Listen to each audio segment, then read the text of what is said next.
Hello guys, this is Phil. How's everybody's rainy day today in Virginia and America? Anyways, what can you say about Christina Blase Ford? I saw her opening statement, and though that is considered testimony, it's not credible, even though it was not cross-examined yet. I saw more of her testimony upon cross-examination with one of the female senators, and I'm not impressed. I study psychology. I work in a psychological community right now, and though I am not a registered psychology with the APA, or psychologist with the APA, one thing I do know is about testimony. I know when people are lying. I can tell when they are truthful, and I can differentiate between fact and fiction, usually by words spoken, the euphemisms, analogies, the overall characteristics of the person giving the utterances, their demeanor, their voice inflection, all in all facial expressions, body movements, so on and so forth.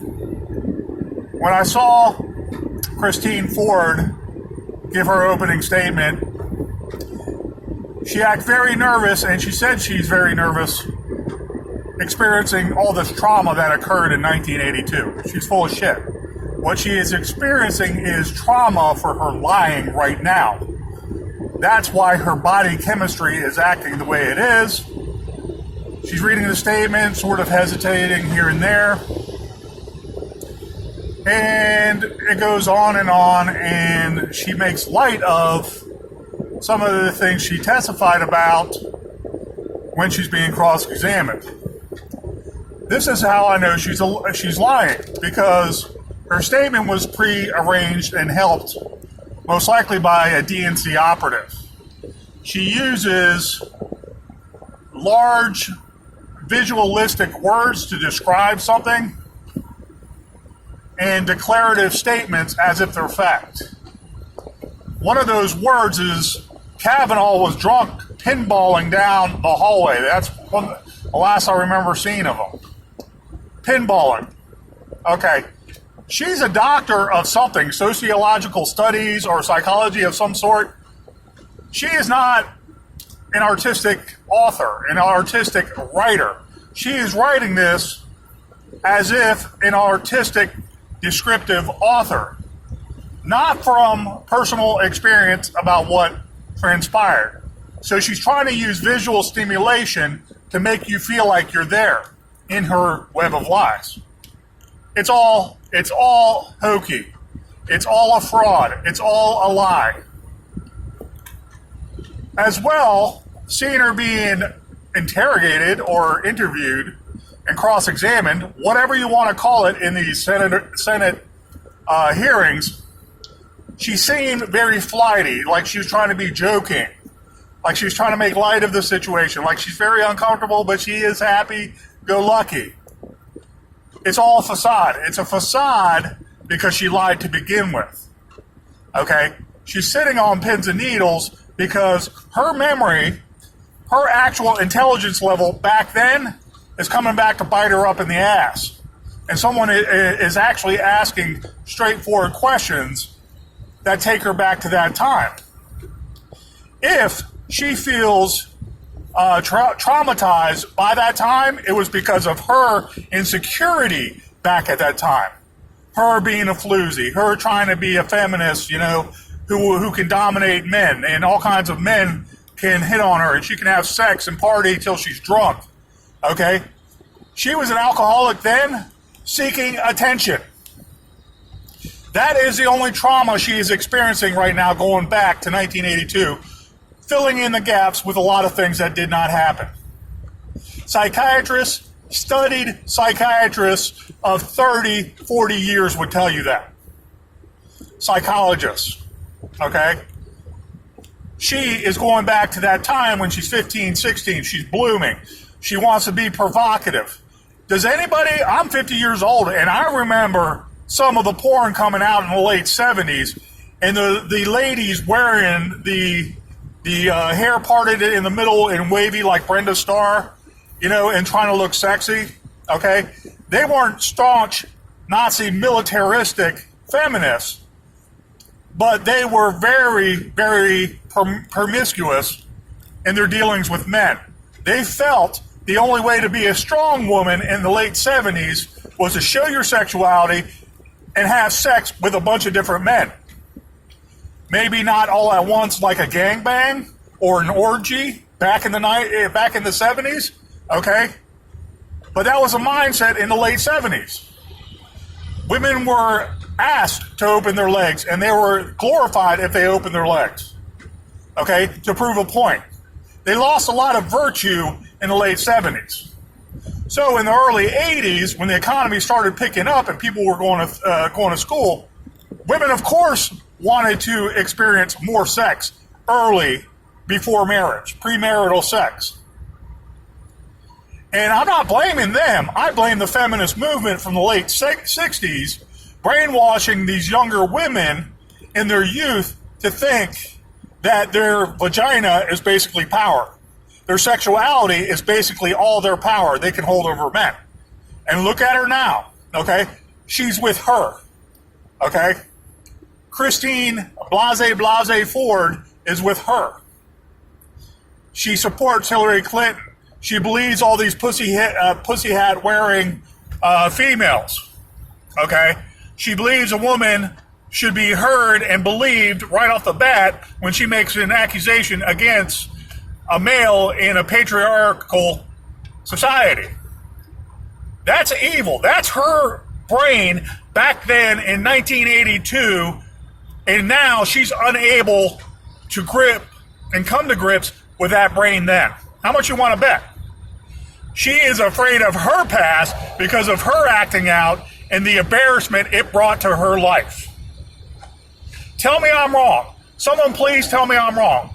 She has one of those personalities that is not necessarily narcissistic, but her ego is such a child, such a little girl, that she never was taught virtue by a mother figure or how to be a woman by a father figure, to be a nice lady, to be a respectable lady, to be a loving lady. And I don't mean that in the sex way. I mean that as person to person. Her testimony was such a farce. I feel sorry for her. She is literally like a little girl on the stand being interviewed. And the Republican senators, who I still haven't seen interview her yet, okay, they have to take off the kid's glove and ask her very poignant, deep questions about her psychological makeup back then. Okay, her dressing provocatively in shorts and opening up her legs for photographs. Her striking a pose, her being drunk as hell, blackout drunk at all these parties. Okay, I don't knock any woman that wants to have parties and be the life of the party. Okay, and let's hope she just has one boyfriend where if she wants to have sex, that's all that happens. So there's no allegations of rape. But you cannot tell me this lady with her psychological makeup in 1982 didn't want to be the life of the party. She wanted to be the life of the party and the Amazonian queen that reigned over everybody. And her trauma is her own made-up trauma from that personality. Because it hurts to look back, doesn't it? It hurts to look back when you don't remember everything and you were under the influence of alcohol or drugs. Okay? And look at it this way, too. Sex is a drug. So if she was sleeping with every guy under the sun back then, or acting like a floozy, like a strong woman, and she's going to use her provocative sense of female to attract as many men as possible, of course men are going to start lining up. Of course there might be 4 men to just one lady at a party, or one woman at a party, one young girl at a party. Okay? But also, what man hasn't been accused of something they didn't do, having probably about 20 sexual relationships before their marriage? Okay? That's where we have to cut the butter and melt one half of the stick. Because men have always been accused of something or another. Men have always been accused of not waiting for the woman to achieve her sexual bliss. And then after the fact, when it was just two ships meeting in the middle of the night, okay? Oh, all of a sudden it's rape. That has occurred often in all men's lives. Okay? I say men need to stand up and be men, protect the virtuous women, protect the godly women. But all these charlatan starlets, we need to cut bait and run away from them. Christine Blasey Ford, whatever her last name is, I just say Christine Ford. She is lying through her teeth. She is that quintessential little girl on the stand. She is that quintessential little girl, probably 5 years, psychologically speaking, before 1982. And I dare anyone to debate me that she was raped and that I am wrong. She is a quintessential little girl, probably at age 10, 11 years old in 1982, in her mind. Because as soon as all that partying and drunkenness starts in her mind, and that actual addiction, whatever it is or whatever they are, took over that psyche, that girl psyche, that feminine psyche, that female psyche, that motherly psyche. Tell me I'm wrong. That's why she was getting therapy in the early 2000s and all this stuff about the psychological notes. You know, that's basically hearsay bullshit.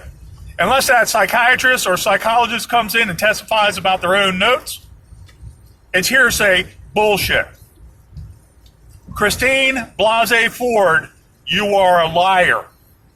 Ma'am, you need to continue psychological help and therapy.